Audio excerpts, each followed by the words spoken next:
Hello, welcome to the self-learning platform by Dr. Sushma Singh. Today we start Unit 13, Rabindranath Tagore. And our topic is Analysis of Bolshevism.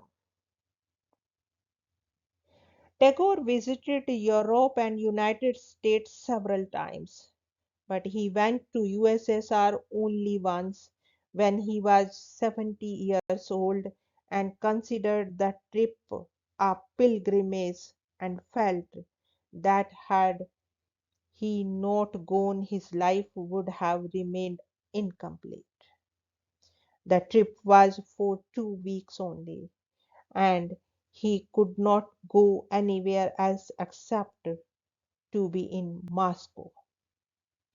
The letters from Russia expressed his recollections of Soviet Union. It is not a travel log but a reflective account of what he saw and what he liked and disliked. Most of the letters were written after he left the Soviet Union. Before going there, an interesting incident took place in Tokyo, where a young man from Korea entered into a conversation with Tagore, which the later recorded himself. The questions and answers revolved around the emergence of a new Soviet society. In this conversation, the Korean emphasized on the question of the animosity between the rich and the poor and the inevitability of the revolution. After a few months of this conversation, Tagore went to Soviet Union. He was not as overwhelmed as the Korean young man, as he had serious doubts about the new culture being propagated by the new socialist regime. He praised the Soviet efforts of creating a new society, giving rights to ordinary people, and for starting collective enterprises in important areas like education, agriculture, health, and industry. Tagore attributed the widespread human sufferings as the cause for the rise of Bolshevism, but subsequently denounced the regime's use of violence, cruelty, and repressive brutality. Its forced harmony was based on uncertain foundations. The contact between the leader and the followers was elusive and imperfect, and a constant source of trouble. Added to this, the habit of passive following weakens the mind and character. Its very success defeats itself.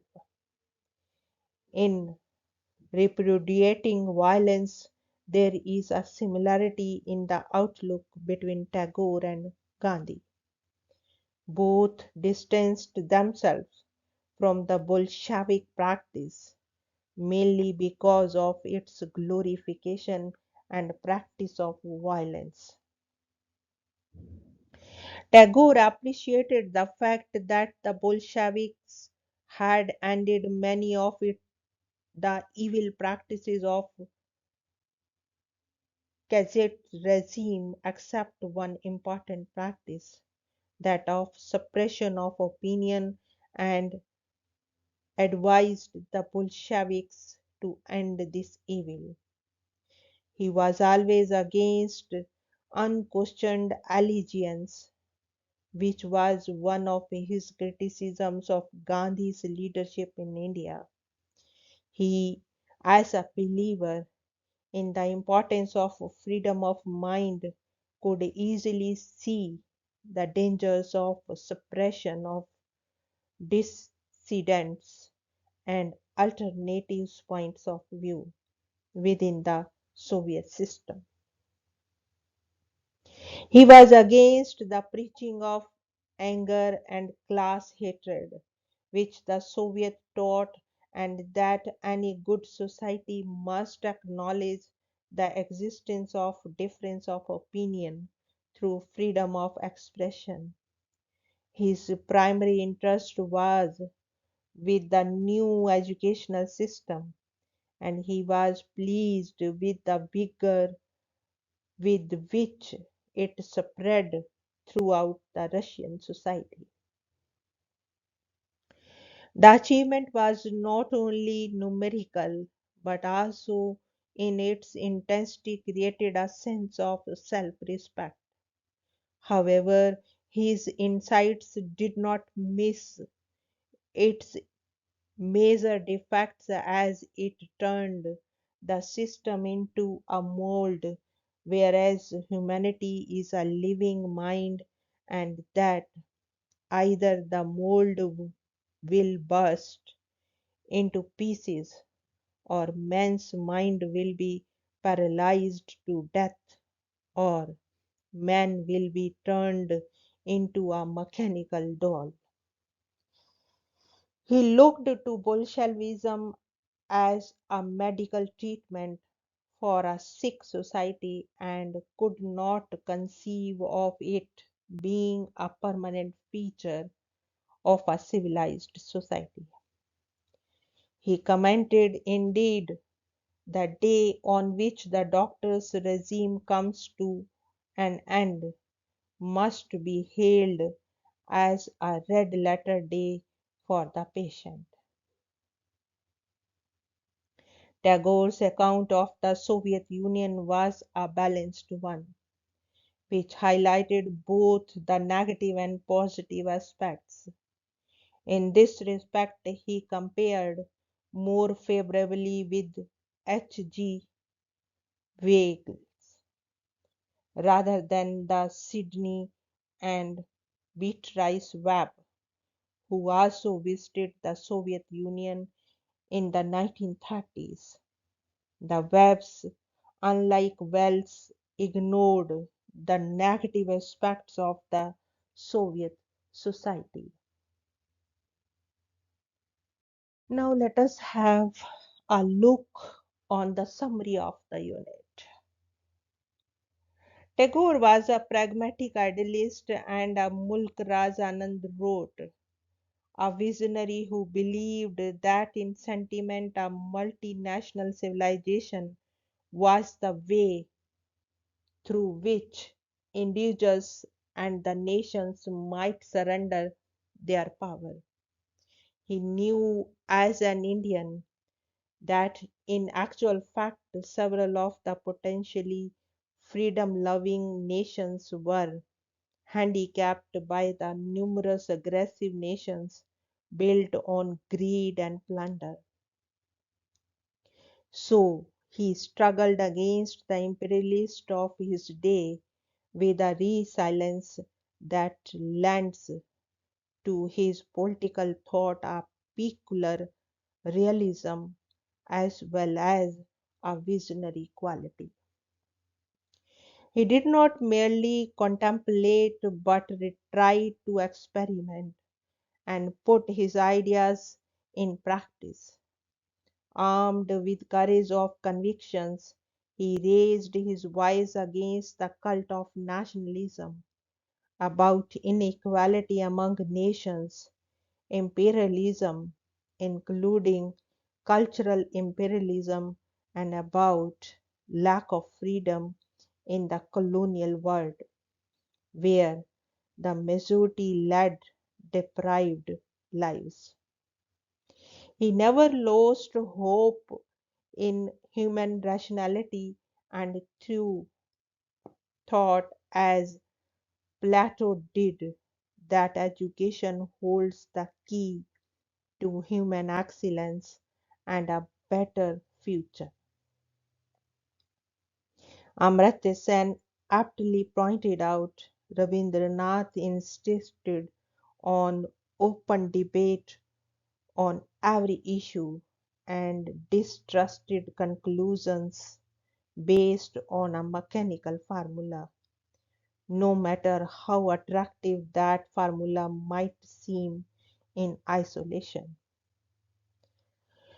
The question he persistently asked it whether we have reason enough to want what is being proposed, taking everything into account.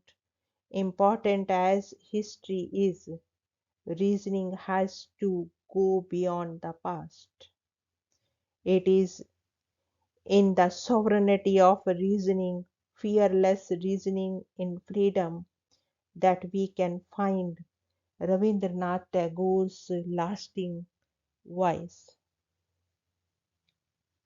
The mechanism of globalization is a new device to perpetuate the spirit of domination and exploitation of the older imperial times rather than make an attempt to create a new partnership among nations and its people based on equality and shared prosperity. It is because of the perpetuation of an outmoded and short sighted policy of the advanced countries that the philosophy of universal brotherhood has been relegated to a secondary status. The process of globalization continues with what Tagore accused the West of the demonstrating its strength but not its liberating power. Unless and until this is rectified, the West would continue to be held as suspect by nearly 80% of the people of the world. If peace and order are to be realized, the humanistic side of the West has to come to the forefront. This would be possible only if the West sheds its narrow nationalistic concerns, as stressed by Tagore. He hoped for the triumph of humanism, reason, and science, with the West showing the way.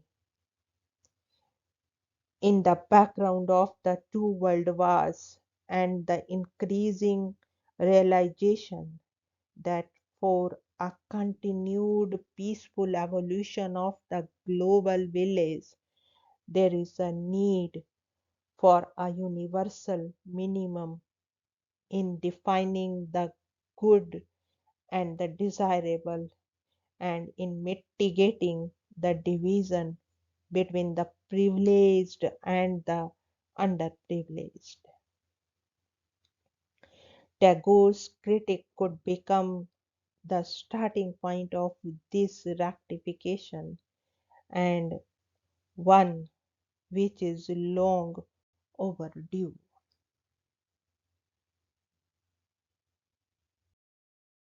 Now we want to wind up this lecture and we have come to the end of the unit. Thank you so much for your attention.